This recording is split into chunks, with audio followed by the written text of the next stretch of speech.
Welcome back to the All Things AI podcast. My name is Ishan and I'm your host. Here with me today is Soribel Feliz, who is an AI specialist at the Department of Homeland Security. Thank you so much for taking the time to join me today. Thank you for having me. Of course, yeah. And I know you wanted to add something on in the beginning of this, so feel free to do that now. Oh yeah, I just wanted to say that I'm here in my personal capacity as a responsible AI consultant and not representing my employer or the U.S. government. But I'm really excited to talk to you today about AI. If anything, I think that's only going to make this a more engaging discussion because at the end of the day, I want to see like how you see the AI policy landscape and what changes you want to propose because I think that's really important that we take different perspectives on this issue of AI regulation, pair that with those of like specialists like you and the regulators, and that's how we create like the environment where AI can flourish and also be checked. So, really excited to get into this discussion. Awesome. Yeah, so I want to speak about your fellowship under Senator Bill Cassidy, which you finished just a couple months back before your current job. So what was your favorite part about the experience, and what was one thing that you researched and found to be important for the landscape of AI regulation? Yeah. So my it's hard to say what my favorite part was because I Sure. liked all of it. I liked working in Congress. I had worked in Congress before about 12 years ago. I loved it then. I love it now. Working in Congress is amazing. There's a special energy there. My favorite experience was all the opportunities, the learning opportunities I had. Every day I would learn something new because I would take meetings with industry partners, with companies, and they all had very important issues that they wanted to communicate to the senator, and I would be his representative there, and I would learn all these things. I would learn about quantum computing. I would learn about energy policy, nuclear policy. I would learn about space policy and Arctic policy. um, I would learn about tech policy and children's online safety. So every day was a new learning opportunity. I also liked all the extracurricular activities that I was allowed to apply for as a congressional staff, and the opportunity to network with leaders in different fields like AI, like advanced manufacturing, like robotics, and so it's just a learning.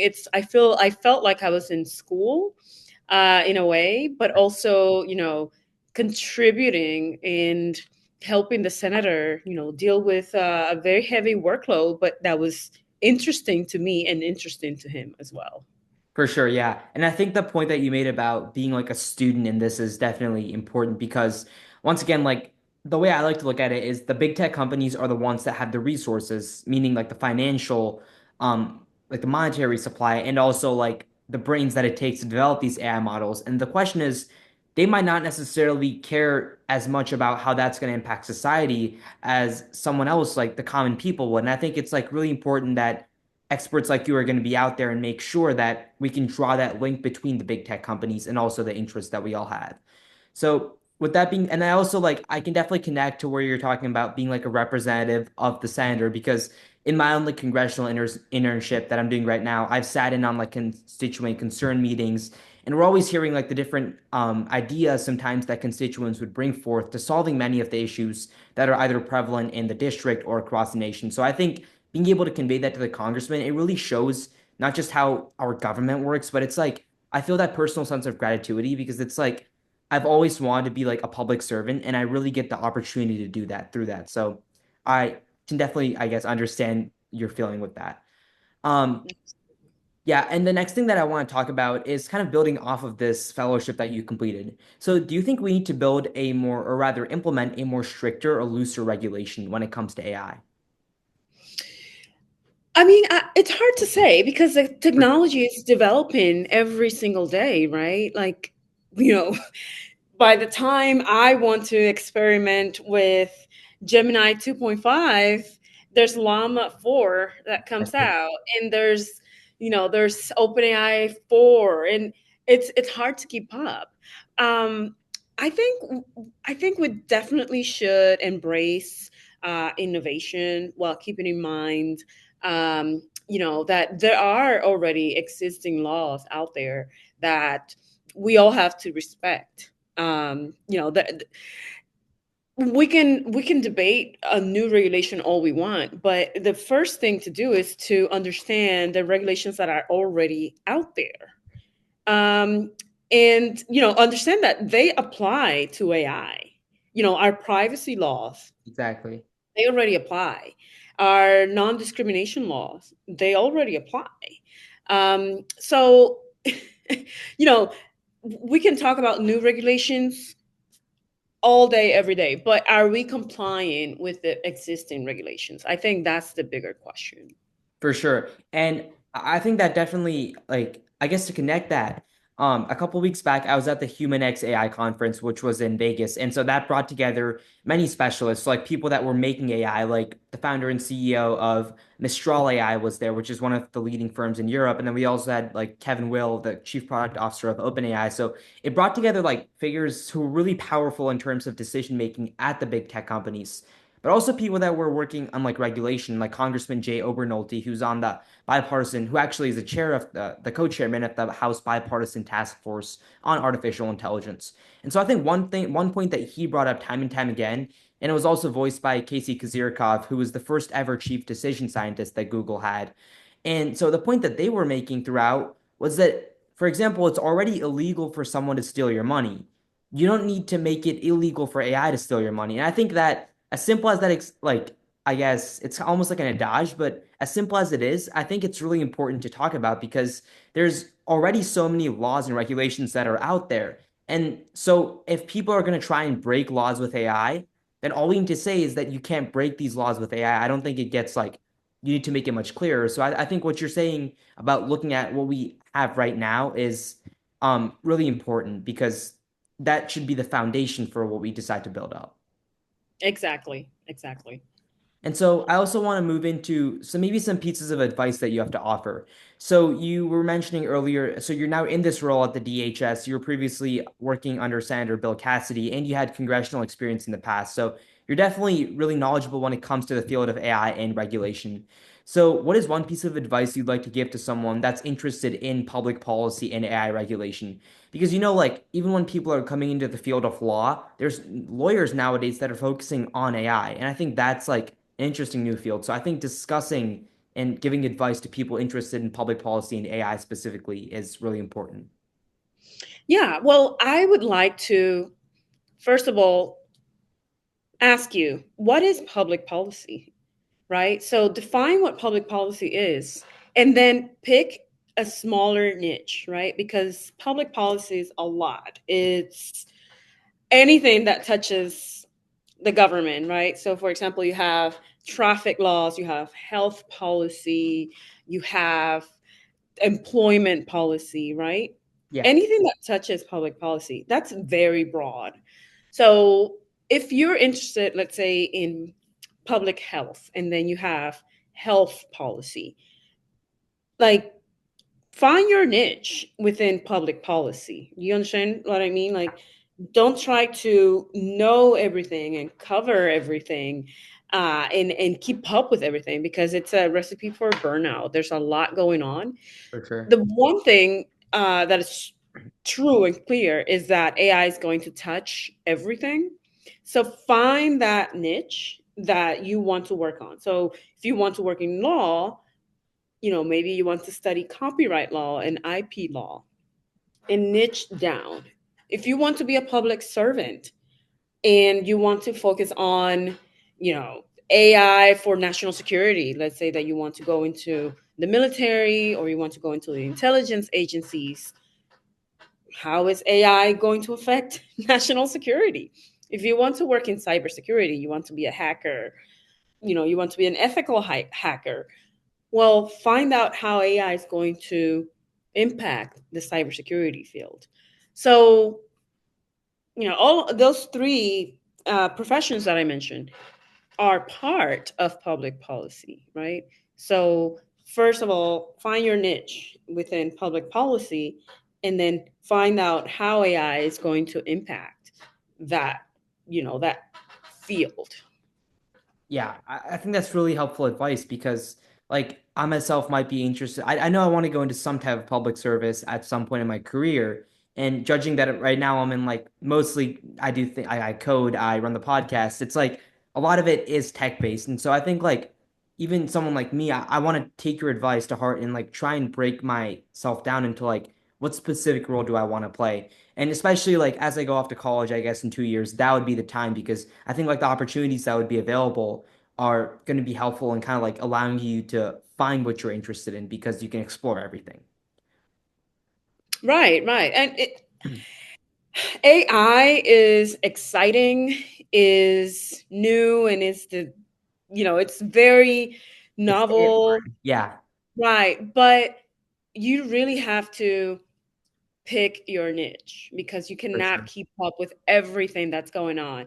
And trust me, I tell you this from experience, right? Because I am very interested in the intersection between AI and the workforce. Mhm. I'm very interested in the intersection between AI and education. Yeah, So, but I really can't do both. for Like, I sure. have to kind of pick one because it's a lot. There are a lot of changes Yeah, in AI in education. And then it's even more niche down because it's AI in education, but which part? Is it K to 12 or is it higher education?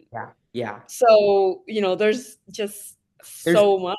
there's different policies at different levels. Like universities will have different policies in high school. So yeah, I completely Exactly. get that. I guess my final question to you, now that you're mentioning you're interested in, I guess, like AI in workforces, how do you think AI is going to impact the workforce over the course of the next few years? Because there's a lot of fear mongering in this area. Yeah, that's a great question. And it's something that keeps me up at night because, of course, I do think that AI is going to lead to job displacement, but I also think AI is going to create new jobs that we don't know the title for yet, right? New jobs that are not out there yet. So I think one of my passions, if Sure. I don't know if this is kind of sad that this is my passion, but one of my passions is helping people understand how they can use their existing skills right now, right? Let's say you're in your mid career, you have 5 to 10 years of experience, right? You've built a career so far. How do you use those transferable skills to, let's say, move to another job, to keep up with your industry and the changes that are happening due to AI? How do you prepare yourself for the AI future? Because there's going to be a lot of changes, a lot of layoffs. But companies will also need people that are AI literate. And so, how do you position yourself well? And so, to answer your question,